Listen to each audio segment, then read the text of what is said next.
Well, good morning. It's the first Wednesday in September. This dates the program, of course, but so what? And I want to thank Manor Care for letting us use their executive dining room to have a little get-together with my wisdom warriors and contemporaries. And I use the term wisdom warriors because between the group, they've been through everything. And it really doesn't make a difference in caregiving how old or how young you are. It's the experiences that you have gone through in being part of the role of caregiver. And so, good morning. Good morning, David. And I hope you all had a good Labor Day weekend. Passable. Yes. Acceptable. Yes. No, okay. I was home. It was a caregiver weekend for Labor Day. Now, with that, you can get as descriptive as you wish, but tell me what happened with your husband that yesterday was a horrible day. Well, they have been taking my husband off his medication. Hospice has been doing this. Right.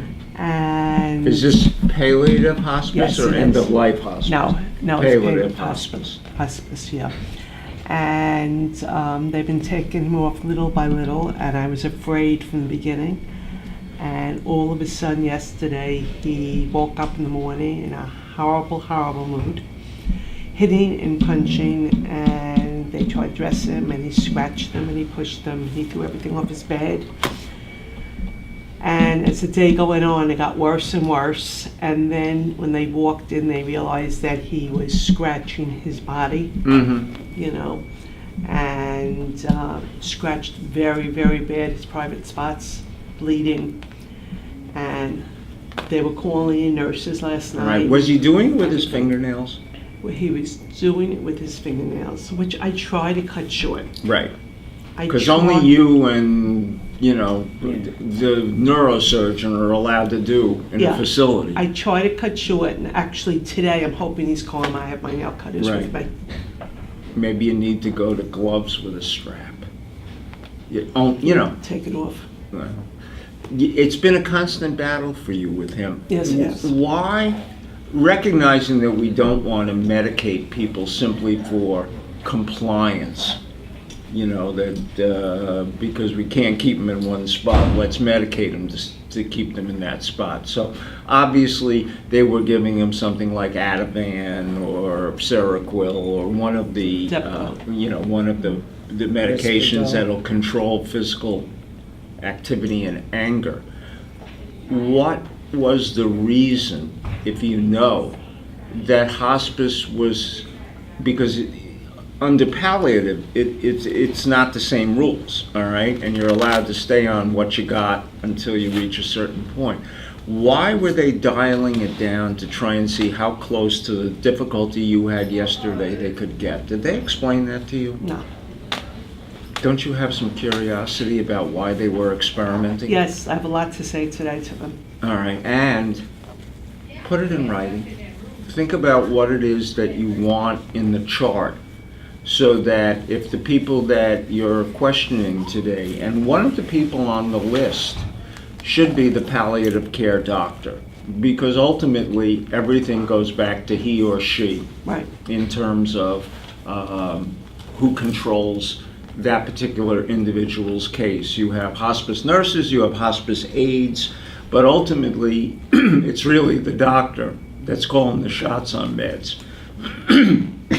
And it would be interesting to understand from his perspective, because in allowing him to hurt himself, and this is me editorializing, is a danger. All right, those medications were being given for a reason, and to try and slowly take them off, recognizing that in the past, when he has come off these meds, this has happened. It's kind of like there's a rule in the law. You don't know if you have a bad dog till the first time he bites. Right. All right. Well, this is not the first time that this has happened when he was not on let's call it an anger suppressant medication. So I just find that, and recognizing what he did to himself and others around him is a real danger. And if I remember correctly, the few weeks that he was off it, and he was totally weaned, you were experiencing some good times with him. Right. He was more cognizant, he was Right. more affectionate, more Right. warm. We were there on this weekend, and he was talking to the kids, and he knew who they were. But I always had that thing in I the know back you of my did. mind. Yes. You know that. Yeah, I of always course. said, Was it going to explode? Right. yeah, it's going to explode. He was It's just between a not rock and a coming hard to you. place. You liked Yeah. the new person, one that he used to be, but you were afraid that one day he was going to become aggressive again. Right, right. Yeah, And right. they did say to me, as they were taking him off it, they did mention to me that maybe this is a good thing that we're taking him off it, because maybe he has passed that time Wrong. that he would. Wrong. Wrong. Wow. Yeah. How did they restrain him? They can't restrain him. They gave him Ativan, Right. and they just. Left him alone till it worked. Yeah. You can't Well, when I restrain was them. there last night, and I was there for a couple of hours, it was not working. I mean, with me, he was fine. He was just laying there and Right. complaining, talking and complaining. But Yeah. it didn't really put him out. I had that same situation when my wife had her knee surgery and they took her off of all of her meds foolishly Yeah. and put her on narcotics foolishly and then took her off of those. And we were trying to get a CAT scan done and there was no way that we could do it. And they gave her Ativan and I'm sitting there, I'm waiting an hour, I'm waiting 2 hours, Nothing. nothing. Finally, after the second shot, she went to sleep on her side. And so they took her down to the CAT scan, and the woman running the aide was going, "How are we going to get her on her back to take the CAT scan?" And the guy running it says, "Well, you know, this is 360 degrees. We can put her in any way." So they put her in, sleeping on her side, Uh-huh. and they got perfectly good pictures, you know, and so I considered him to be the Einstein of the CAT scan that day. But, you know, sometimes you just have to give it a little bit of practical things. She wasn't moving, and it wasn't a single plate shot like it would be if you just had an ordinary chest x-ray. So it made a difference. So the last couple of days, he's been falling out of his wheelchair. And I've been saying something about that, and they say, you know, it's a law, you can't strap them in, and But can you use the foam wedges? I don't know. Well, they have foam wedges, which are not restraints. And you can have them put them under his knees so that he sits back a little bit. Sometimes when they rock, they'll put the wedges in on the side so that they can stay more erect and upright and centered more in the wheelchair. Well, he hasn't been falling out because he's falling out. He's falling out because he himself is Trying to get up. trying to get up. Well, that may restrict him though. The wedges may restrict his attempts at getting up. Well, My wife was- only because you may not be able to Yeah. get that push. Right, yeah, push, you know. And we all know why we don't restrain in nursing homes, but there are times you have to wonder selectively, not as a unit. I mean, in some places they medicate compliance, as we all know, but he's not in a nursing home. No. And so you wonder why, when you have somebody who's a threat like that, why there can't be a safety strap, you know, and it's written into the record that way, and it's duly noted, and everybody's aware of it, and you take a picture and you put it in the file, and you say, for these couple of days, I've got to leave the safety strap on him because he's going to lurch out of the wheelchair and smack his head on the floor. Yeah, well, I know when you do special ed, which I did, you have to have it written in their IEP Mhm. to have a safety strap. All right, so all I'm saying, so if it was good enough for school kids, it's Right. good enough for adults, is what you're saying. And it's a question of safety, theirs, and also to stop essentially the reaction afterwards. Oh, they call you, do you still want us to call 911? What are we gonna do? How are we gonna handle this? And nobody needs a Chinese fire drill. You know, well, it's tough enough with being a caregiver to somebody with dementia and other aspects Yeah. of whatever it may be. Even if you give your permission to have a safety strap put around them, They will won't not do it that? because you're conflicting with state law. It's like bed constraints, bed rails, you can't have that. I was just wondering, obviously this had a major effect on you.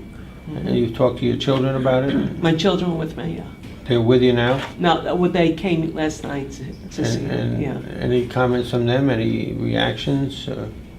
I it's the same, you know, Well, they same have- as me. I mean, we can't have it both ways. But they haven't been a problem. Your girls have not been No, a problem. not at all. No. And what about the Wow. facility? Facility, I mean, seems to be good. They seem to be doing what I asked them to do. But he was changed from one place to another place. And I think in the other place. You mean Well, room, unit. room and roommate? Like a unit. Unit, Okay. unit. He was changed from one unit, which was much higher functioning, to this unit because at that time he just sat there like he was drugged. And he didn't do anything. So they felt he needed a lower unit. So they put him in this new unit where everybody just sits around, does Right. nothing. So now that they took away this medication, he could do more. Are they gonna move them back? I have a whole thing to discuss with them today. In the other unit, I Put it in really writing. Put it in writing. And in the other unit, I really feel that they took better care of him. Okay. Are there any threats, though, that they might ask him to leave? No. This is very new. This just happened last night or yesterday. And, you know, you raise a good question, Herb. You know, can they ask him to leave? Well, they can always ask him to leave, but should he be ostracized or excised from the facility because somebody like hospice was tinkering with the medications to see whether or not they still needed as much, since he'd been pretty compliant with it, you know, low dosage wise or whatever, made for a good weekend, and all of a sudden it flipped. And, you know, that's kind of like always walking under Damocles' sword. And, you know, that California ruling a few weeks back that said people that work in Alzheimer's facilities and that have been, or dementia facilities, and that have been trained to be there cannot sue their employers or the family if they get hurt, because this was an expectation in becoming that kind of an aide or nurse. That, you know, unless there's some aspect of gross negligence, although it's pretty hard to figure out what that would be in terms of the patient, there may be something on the part of the facility. But I think that ruling is going to start to become viral and start to move across the country, because I think that it will do two things. Number one, it will put a facility on notice that patients that can be violent in disease-specific locations, the people there are supposedly trained, and maybe what it'll have the other effect is getting better training for those who work in dementia facilities. Because where we are, there is a woman there that is continually demonstrating angst. She throws things off the table. I see her mostly during the period of a meal, that she'll throw things off the table and she'll push people. And in fact, we watched her when she struck someone, I believe. And I'm constantly leery of her. And when she comes near me, I'm like backing away, because I know that she has the potential and the capacity to And you know, swing. when I was there, we were there one time when they were sundowning, you know, in the after dinner. For the benefit of the audience, sundowning is that period of the day, usually late in the afternoon, when those with dementia, especially of the Alzheimer's type, go through different kinds of behavior, all right, that may not be what we were hoping for, but it's kind of gotten the cliche of being called sundown because of the period of time. So I was speaking with one of the residents, and this woman came over and got herself between the two of us, and then became aggressive and attacked, not too badly, this woman. And next was me, and now I know that I'm not supposed to be handling the residents or, getting involved, and yet she was being aggressive. And so I kind of got her away from the other resident and got her to another spot. But I had to touch her, and I felt, oh God, I hope no one saw me. But Right. they're so particular in how you treat the residents. And she And there is was no- constantly watched. She Yeah. has an aide that's And with yet, Yeah, her. they- her aide leaves at 5:30. This The was aide at is there at the 6:30. wrong time because she's calmer in the Right. morning than she Okay. is in the later day. Okay. Has anyone suggested to Yes. the family? Yes, we Yeah. have. I suggested it to the facility manager And the husband. I spoke and to the husband, and Was there the thought pushback? was that we ought to Yeah. you really ought to have her here from like about 10 o'clock till maybe 6 or 8 or something like that, as Right. opposed to Yeah. the morning hours when she seems to be calmer. I don't know, they say they were addressing the issue, I don't know what that means. They're addressing the issue. Yeah, well, I don't know what that means either. Right. Well, was it means Mal- they heard you, but they're not sure what they're going to do. Was Mal violent with any person? Yesterday you're talking about? Yes. He was just hitting and pushing and Anything throwing in front things. of them? Anything in front of Anything him. that was there. Yeah. It was just, and it's funny because last night I had called the hospice nurse because I had her phone number, Right. and it was after hours, I'm sorry. With hospice, there's no hours. Well, you she know? had hours. She had hours because she told me she did. She let you know? She let 5:30, you yeah. know? Okay, shit. So, anyway, I told her what happened, and she said, well, they have medication for him, because I said, maybe we should think about putting him on more medication again. And she said, well, they have the medication there, all they have to do is give it. Well, once again, you've got discretion. Mm-hmm. Last night on the radio show, we had a PhD pharmacist who is a consulting pharmacist, very, very bright lady who goes in and reviews medical charts strictly from prescription perspective. And we discussed not only some of the kinds and types of medicine without necessarily getting into, is it Remeron, is it, Ativan, or whatever the specifics may be, more by category. And we came away with a couple of comments that the medical profession, the doctors, and many times even the nurses, have been trained at a point in their lives with a pharmaceutical course or courses. They graduate, they use those meds, and they have a tendency to stay with them because it's what they learned. They are influenced, neither good nor bad, we won't be accusatory, when the drug rep comes in and says, this is something new for arthritis, let's give it a try. So he may take them off of the anti-inflammatory and try this one. Or he reads in a medical journal that is peer reviewed that this or that worked very well in 45 patients. It's anecdotal, it's not an FDA approval because ostensibly the drug was approved by the FDA, but these are now doctors and other professionals commenting on the usage of the medication. And a lot of times, our doctors are very good at what they do and that tight band of medicine that they use all the time. The surgeon uses certain painkillers, he uses certain post-operative antibiotics, etc., etc. And his world is what it's supposed to be, at the table, removing whatever or doing whatever he does as a surgeon, and then prescribing within the range of what he needs to do.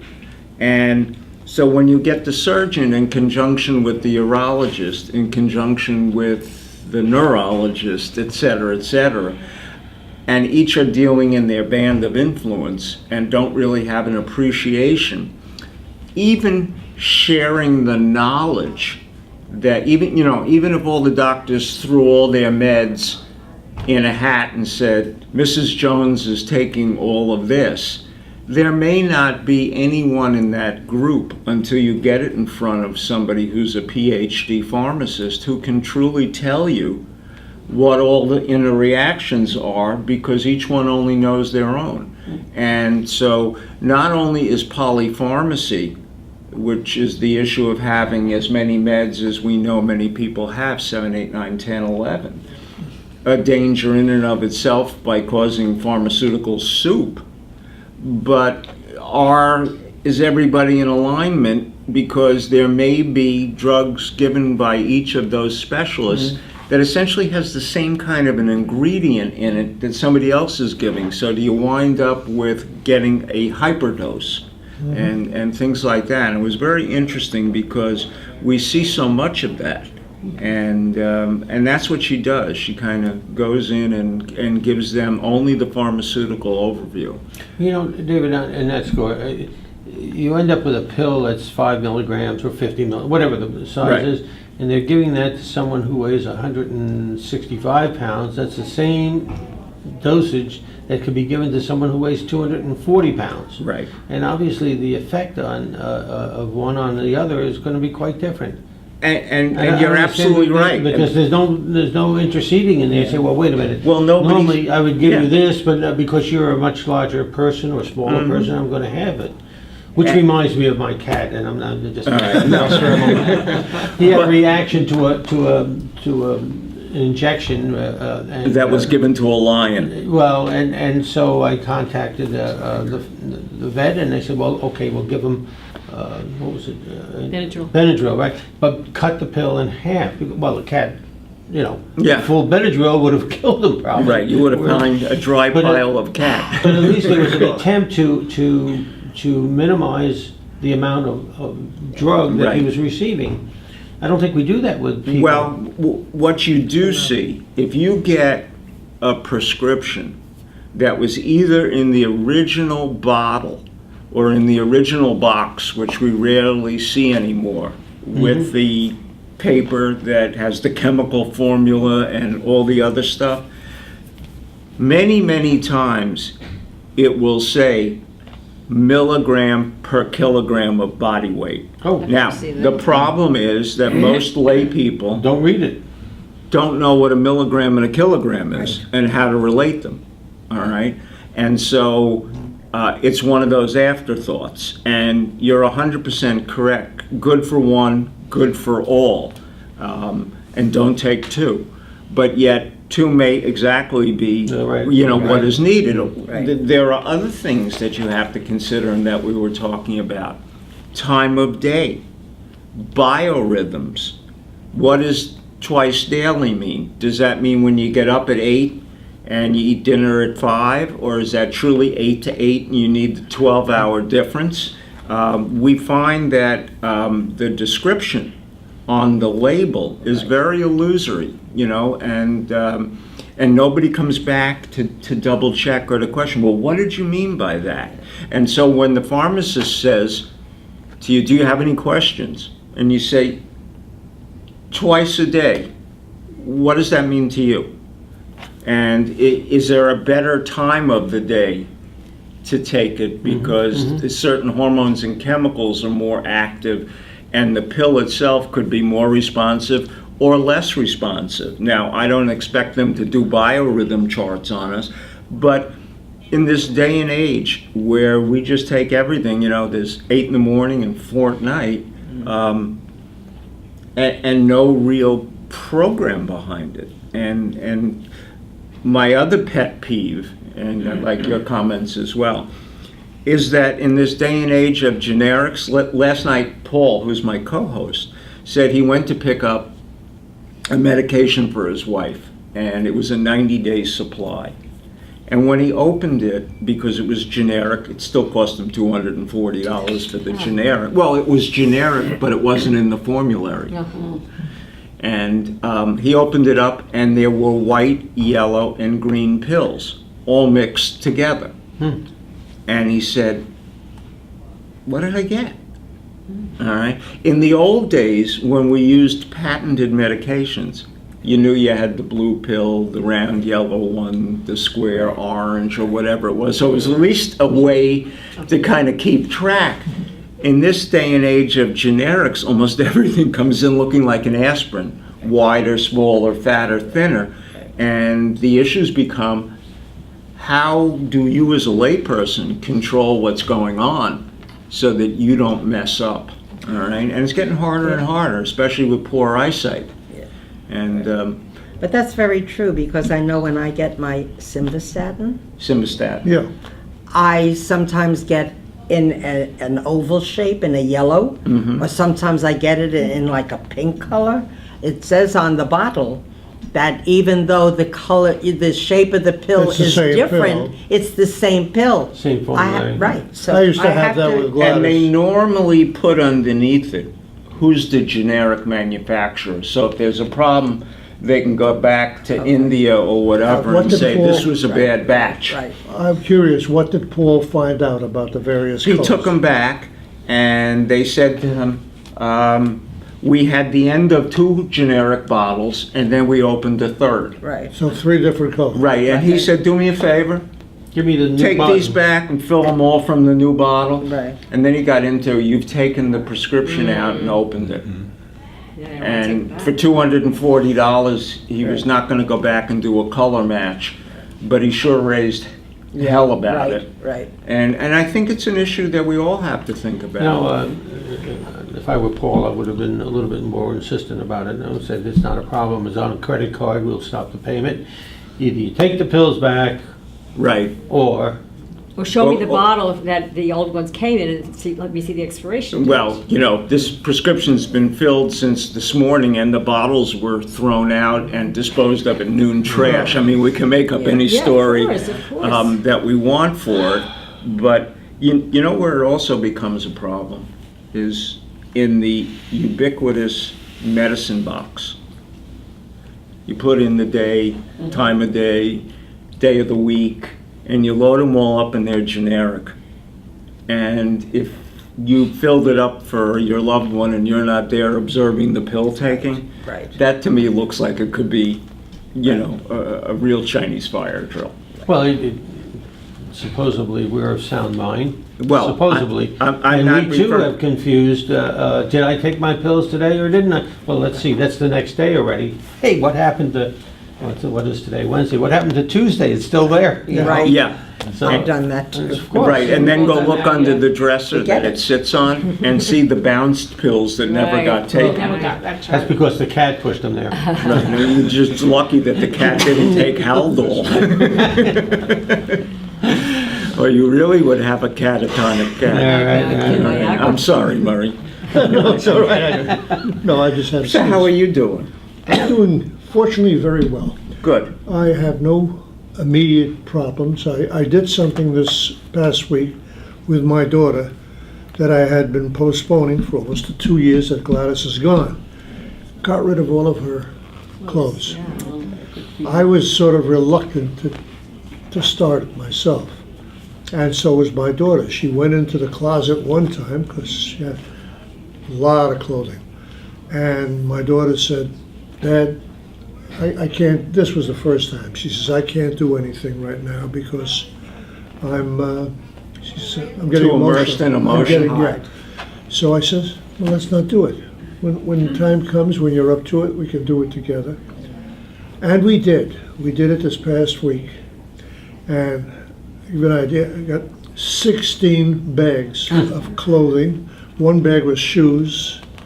I even gave him 2 extra bags of hangers that I took them off. Right. And I donated them to the Florida, That's, what do you call Used women? What? the women's, Used kids? breast cancer, Oh, Florida oh, Breast oh, Cancer okay. Foundation. Okay. That's what it is, Okay. Florida Breast Cancer Foundation. I think I'm gonna have to have myself checked for dementia. right. Anyway. We've been telling you that for a while. I know, but I've been ignoring you. Anyway, Because you don't remember it. but we did get rid of it, and I got it picked up yesterday, finally, all of Yeah. it. And it's a delight that it's out. and I'm already placing some of my stuff into that. Right. Do you remember That's during the hard. big war, when you took your coat hangers back to the dry cleaner Yeah, for recycling? yes. Same way you took your The wire hangers. Right. Right, your Right. bacon fat in a can? Well, what I did was I gave them We only didn't have the, bacon fat. what I did was I gave them only the plastic hangers, which, when you buy, they ask you, do you want the hangers? And we always used to say, yes. I got rid of all of those. Right. Glad They it's took out. away your Marshall's collection. Yes. Next thing, Mary, get a bag and start throwing the pots in there and the pans. No, no. you're But still anyway, cooking. Now that's- anyway, things have been going well for me, thank God. My daughter and I are getting along very well, and that's Well, good. that's something we had a problem, as everyone here knows. But I don't have that problem any longer. I do have a problem with her actually with one son, and. You mean grandson? Grandson. Yes, grandson. When I say one son, I meant her Right. son, yeah. And, Or number one son? yeah, in China. and he is the number one son. He was a firstborn. Okay. He's about 32 years old now. And I spoke with him, and I asked him if there's something still bothering him. Well, he tells me, you gave Mom a very difficult time. Oh, wow. I said, I'd rather not go into it with you. I says, I'd rather not, but Mom and I are getting along very well now, and you know how I feel about you. I says, you've been my first grandson. I says, and you know how close we were all these years. I says, I really do feel bad about it, but I'm not going to push you, and maybe sometime you'll think a little differently, You know, We were we went to an attorney's office to restructure wills. And, Yeah. We periodically do, and all of us do it, I think. And we were talking about relationships of people and all the rest of it, and he was saying that he had a family there, and they were going through the process and all, and this one woman, and now we're talking about mature people. Yeah, She basically supposedly. Yeah, right. supposedly. Chronologically. She was talking about her brother and how angry she was because when he was 6 and she was 3 or whatever the year, Sandbox. he broke her doll. Oh, wow. I mean, but this is like Going way back. 50 years later. Yes. Right. You sit there and you say, "Oh my God, I don't. Right. How do you resolve something like this?" Right. But I've got to say, though, on the whole, I'm a very, very pleased person. I've got somebody I'm with, as you all know, who we're having an extremely wonderful life together, and I'm getting along with my family. Oh, she wanted me to tell you, your clothes are in 9 bags at the curb. She told you that, right? And she kept the hangers. Oh, boy. No, so but I be careful. But I thank God that I'm able to give you nice word. Good. I wish upon you, I wish you, Same, sure. I hope things iron out for you, and I know they will, but they will, but it's Harvey, sad. if you rub that phone enough, will a genie come out? So what's going on, besides the fact that you have a great tan from walking in the pool? Well, I do a little exercising too in the pool. Well, that's good. I move a leg and this and arm and so forth. All right, but how's everything else going? Well, I'm kind of disturbed about my wife because she's doing a lot of sleeping. She's always been a good sleeper. She sleeps all night, and now she's starting to sleep all day practically. Mm-hmm. And she slept through lunch yesterday while I was there, and I kept waking her up, and she wouldn't eat. And there's one aide at the nursing home, and she's fantastic, and she got her to eat a little bit yesterday. And but she kept falling asleep through lunch, and then I usually take her for a walk around the complex, and she kept falling asleep, and I kept waking her up, and she kept going back to sleep. Have you checked her meds, just for the, I checked her meds yesterday with the nurse, Okay. and she's still getting the same thing that she was getting before she went into the nursing home. all right. However, they did increase the Namenda, Mm-hmm. and they didn't think that that would be doing it. No, if you told me she had an upset stomach, I might say that was the, but she's that was the she's also Namenda. getting a stomach, which she never had before. All right, well, because she's too sedentary. Oh, I know. All She right, doesn't and walk so anymore. now you have to look at two other things. Number one, many chronic illness patients, and especially Alzheimer's, have dementia, and it's undiagnosed. It's probably one of the most undiagnosed causes because we just sweep everything under the Alzheimer's rug. Oh, they have Alzheimer's, that's why she has ulcers and a broken nose, and because she fell down. But remember, she still is an individual who's aging, all right? And if she does have depression, and that may be one of the reasons why, and what happens when all of a sudden you get into sleeping longer? Your body begins to shift and it sleeps, all right? Regardless of what may have been the triggering cause, you get used to sleeping. And that may be the problem as well. I don't know. I'm not trying to practice medicine at the table, but I do know one of the reasons that people sleep is they're tired or they're depressed. And so possibly she needs a little more stimulation. Maybe just walking her around once. I'm not making you the Praetorian Guard, but maybe you got to get up and You mean shake walk, make her walk? Yeah. No, she can't walk. she can't walk. Well, then there's another reason to be sedentary. All right, so maybe now you have to go look at, not that there's anything wrong with carrying a little more weight. As a matter of fact, they say for older people that's actually a good thing to have a little bit of reserve. From last month to this month, she didn't gain any weight. Okay, but what she She's did do, She's still not fat. She's no, not but heavy. you can see the stomach. What you can't really observe or you're not counting is the debilitation of some of her larger muscles. If she can't walk, then her thigh muscles, her calf muscles, and things like that are beginning to diminish. And normally that would have been lean body mass that would have shown up on the scale. So she may be gaining weight calorically, but losing weight from musculature, lack of exercise. And so it may be a little bit of a misnomer to say she hasn't gained weight. That's true, but you got to kind of look at the balance, because eating high caloric, all those mashed potatoes and gravy and then go back to sleep on them is going to wind up around your waist. And I don't say that for any other reason, but that just might be the cause. So the fact it wasn't a net gain or loss may have been because one was compensating for the other. But she's not a good eater. She never was a good eater, a big eater. She's a very picky eater. And they bend over backwards to give her things that she likes. And but they offered her all kinds of things yesterday, and she wouldn't eat any of it. Things that she usually eats. She would say, I don't want to have that, or she doesn't open her mouth. I don't know what stage she's at. Does she feed herself?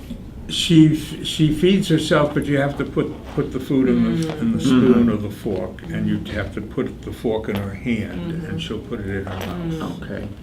And she finds her mouth fine, but she won't Gotcha. initiate. Well, that may be too much. Maybe, maybe. It's like tuck and roll. But I was feeding her, and the aide told me not to do that because this is an exercise, and she's going to lose the muscles of not being Or able to forget how to that. do it Or altogether. right. Well, Herb goes in during the day to give her one meal because he did it. He's still doing it, but he did when she was eating solid food.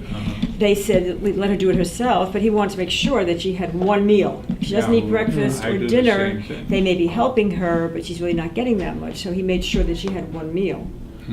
Continues to do that now that she's on more pureed.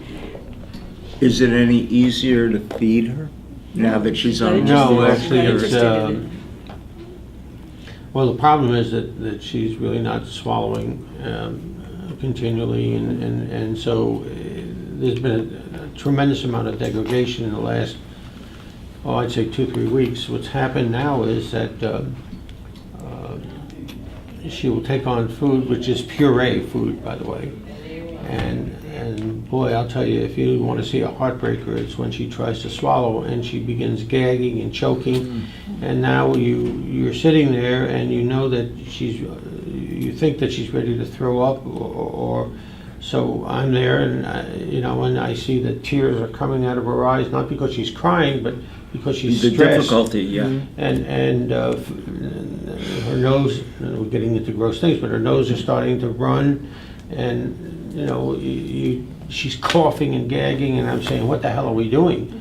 There's somewhere along the way here that this feeding process, forgetting tubes, because we're not going that Right. route, but maybe I'm doing her more of a disservice than I am trying to help, because I don't want to see her in that state.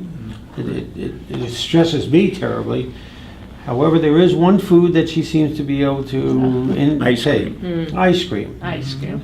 And I think it's because it's cold and maybe It slides down. Slides out, But all the other foods are pureed also, and they should Yeah, go but the ice same way. cream engenders Yeah. that. It's her food of What about choice. yogurt? I don't even Because- bother with the yogurt because I because think the ice cream seems to work, and so I Okay. so I asked for ice cream, but it is heartbreaking. It's just unbelievably. It's like self-destructive kind of thing for me. I'm not. I mean, obviously she's suffering, but I'm really. I'm really pained by it. You're going through every. You're the caregiver. Yeah, I'm Right. pained by That's it. the caregiver. And I keep thinking, well, maybe I should stop feeding. Stop trying to feed her. Let either the aides do it or just stand back and walk away from it, because I don't know how to handle it. I mean, for me, it's for all of us, it's the first time out, and they've been through this with many patients before this. You did mention one thing, Harvey, the Namenda. I have some mixed feelings about that whole thing. I just think the Namenda unless you're trying to reverse something which is irreversible, I don't know what in the world they're doing with Namenda at this point. Yeah. I have Jay is a off very Namenda. strong opinion about it Stop because, the Aricept and well, because and again, I'm very isolated in that I've only seen, 30, 40, 50 patients through... In your different- limited practice. Well, through the groups that I've Right, I know. been attending, and hearing what I hear from a neurologist and hearing what I hear from my son, I would just stop that. I don't think that the only people that are being helped by that are the manufacturer. In my And opinion. sometimes I think the most of- caregiver, because the neurologist has Right. nothing else to tell I think most you. of us, Are our in spouses, took Namenda and Aricept. But there's a point where you stop. Reaches Yes. a point where you stop. Yeah, well, he had stopped the Aricept before he did the Namenda. Right. This was the neurologist we're talking about, and it really doesn't do any good. But I think, as it's often been said here, the doctor keeps it up because he thinks that you might be happy that she's getting some sort of medication, or he is, whatever the case may be. But it's really, I don't think, Yeah. it reaches a point where Namenda and Aricept have lost their ability to stop the Right, progression. whatever The progression of- whatever it was supposed to do, which was It's slow done. down, it's It's not done. reversing anything. No. And so it's been my observation, because I've watched Namenda over the last dozen years since it's been on the market, is that once you start to see a decline and they're taking Aricept and Namenda, You can usually stop it. you've reached the point where there really isn't a benefit. Now, some doctors will come charging in and saying, well, the Aricept and Namenda are blocking the dementia from getting worse. It's a very emotional argument, and if we take it off, all of a sudden things are going to get worse in a hurry. But Toward what end? the argument back is it's getting worse anyhow. And toward what end, really? Is it trotting or galloping? I'm kind of interested, David, in that you when I was telling you that there is the one food that she does intake that seems to go down. You mentioned ice cream. How did you know that? I mean, why did that come up? Because that's usually the thing that goes down the easiest, to the extent that she can remember, and it's a combination of the sensory coldness, the taste of the ice cream. Ice cream is always usually associated with happy events, good events, and so I think she's responding as much to the stimulus of getting ice cream put in her mouth and responding to it that way. And one of the things about pureed food is it's not very exciting.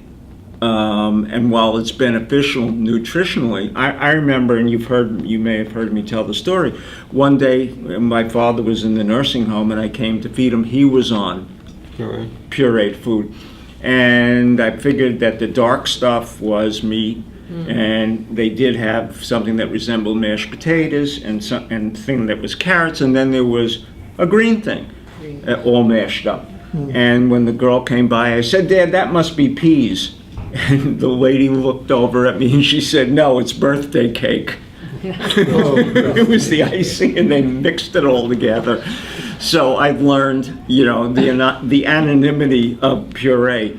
But I can understand, because she was pouching, and depending upon, normally they'll try and up it a little bit with salt and things that make it a little Gravy. tastier. Everything's All right, gravy. Lots whatever. of gravy on there, so the caloric intake continues. Right. I don't know toward what end. I mean, we have the same problem with, she's now totally restricted to a wheelchair. And also the falling asleep. I mean, apparently we're running pretty much the same parallel course without Namenda. But we're Without running, Namenda. we're in the same path, and it's very, very, very depressing. Yeah, you can see it on your face, your faces. It's not something we've ever been prepared to do. Right. I think that throughout our years, even though it comes as a shock many times, we can handle death and the loss of things, all right? But trying to deal with the slow debilitation and That's the killer. and kind of wasting away of a loved And one not being over a able to do period of anything about time is got to be one of the most difficult things Right. that somebody can face, especially knowing you were married for 55 years. The bonds are what they are. Your concerns are very real, and you wear them. All right. Oh, yeah, I'm sure I do. And the only thing that one can say is you're being very courageous in wanting to stay on with that one feeding from you, but you did make a valid point that the others, if prompted, meaning the aides, can feed her if you find that this gagging and choking, on top of the fact of whatever else is going on, is just too much for you emotionally. And you really should think about that. Yeah, you're probably right. Well, I don't know if I'm going to do it, but all right, well, But- advice is just that. No, I understand that, and it's just that, you just see this. It just keeps inching its way Right. down. Well, you know what might be the better idea? Is for you to come in sometime after lunch That's what I and told just him feed her yesterday. ice cream. That's what I told you At yesterday. least then it can be a happy event, Yeah. or at least one that's productive in front of you rather than, I was thinking maybe I'll have the ice cream. Why don't you both have it? get 2 Dixie cups. But I mean, that may be the better way. You still get to do what you want, but at least you're putting the one thing in that would, that seems to make a difference. And so Well, get true. get some comfort out of that without having to see all the other distress. What's your thought? How's your husband a good eater? My husband's a terrific eater, Oh. especially when he tries to eat the puzzles. Puzzles? Yeah, he's been trying to eat the puzzles. Oh. Because I give it to him to keep his hands. Right. But he's a very, very good eater.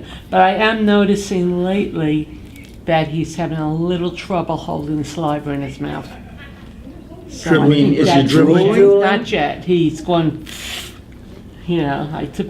So, Sucking it back in. Sucking Yeah. it back in. So that is a little change I'm seeing there. Okay.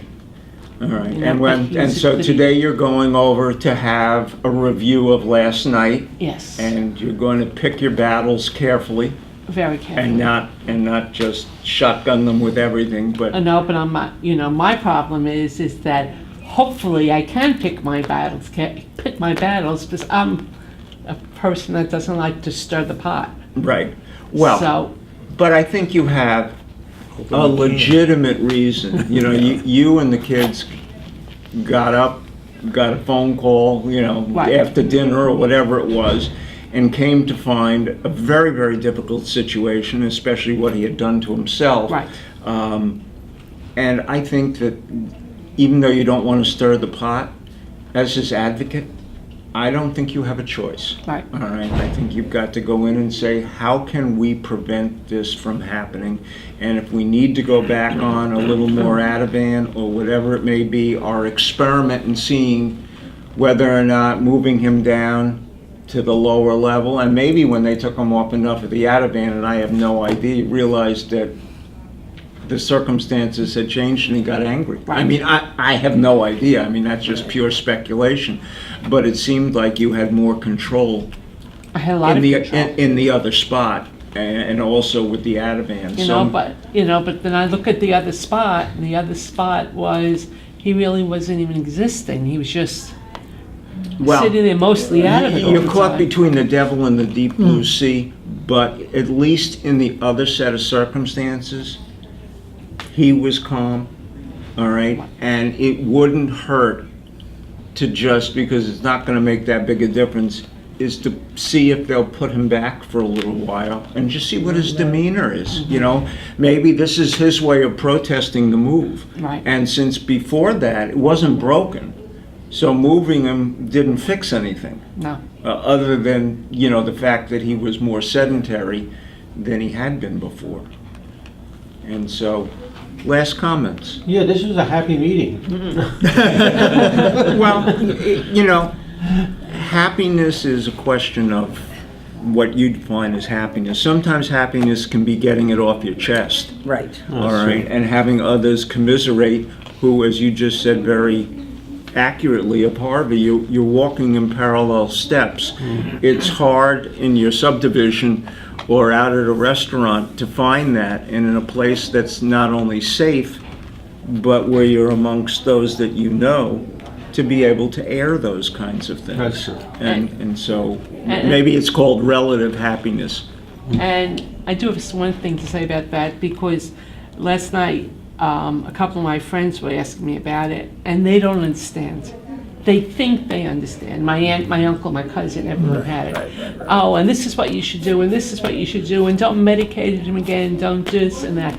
So at least when I came here today, I was happy to hear what everyone here that knows and has Right. been there Right.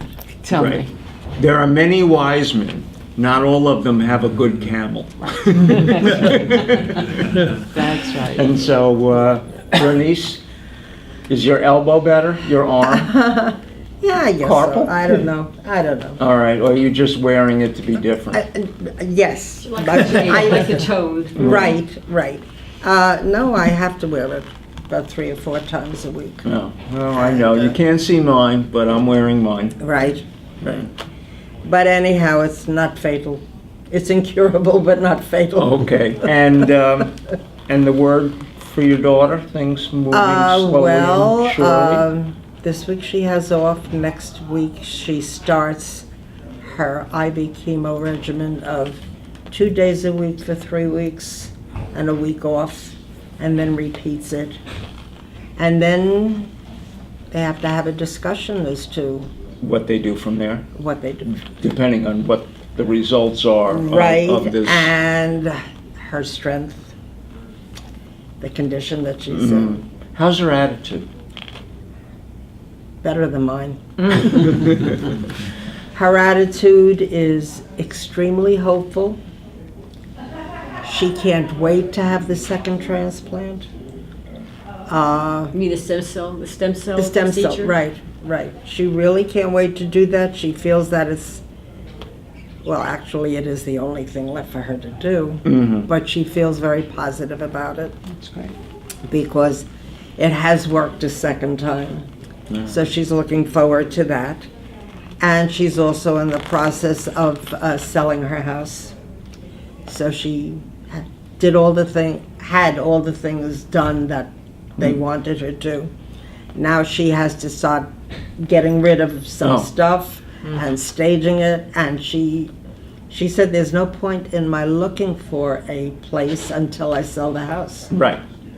And So that gives her things to do and things to look forward to. Right, right. She does have a problem walking. She can't put too much weight on her left leg. And that was a consequence of They found another a month or two back. Right, right. And they found another cell, so that's what they had to do. Well, I radiation must on. say, I've known you for a long time. You know, we started in the other location, what seems like a decade ago. Right. And to see you as kind of a dual caregiver, hands-on for Jay, more hands-off and emotional support for your daughter, Yeah.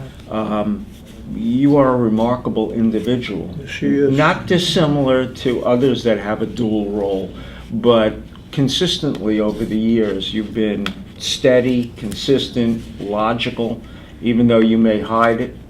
And Very well, too. right. And just keep bringing that Entman's cake in. You know, they say that a child's love towards a parent is very good, but there is nothing like the parent's love of the children. Yep. And this is a perfect example. I mean, her daughter, I know, loves her, but this lady here, as you just described, really has done some job. And is a very interesting, because she attends all of these, you've been a wonderful role model for others. Rare is it that somebody can see individuals that are going through what everybody here at this table is going through, myself included. And But this group has made me stronger. I really give all the credit to you and your group. I honestly Well, it's do, your David. group, Good subject. well, I thank you. honestly I mean, do, it's a credit because- to everybody. And when Right. we have the bigger groups and we meet at the other location Right, right. and watch 22 to Right. 25 people cohese together Right. and Something, really is something. really be supportive of one another. Yes, we And are. when we finally get to the place down the block where we're going to be able to do an audience-based real show, I think that the contributions that will come from that, besides what happens around the table here, will go on to be part of everybody's legacy, because the show is growing and the people that are watching are increasing. Time on the show is extending, notwithstanding pop-ups. But Freddie said they're working to get the pop-ups off. So pretty soon, we'll be like all the big kids. All right, in the meantime, I want to thank everybody, and we'll do our best to be back on the 16th. When are the holidays? And after that. After that? 20-something, 25th, something Okay. like that.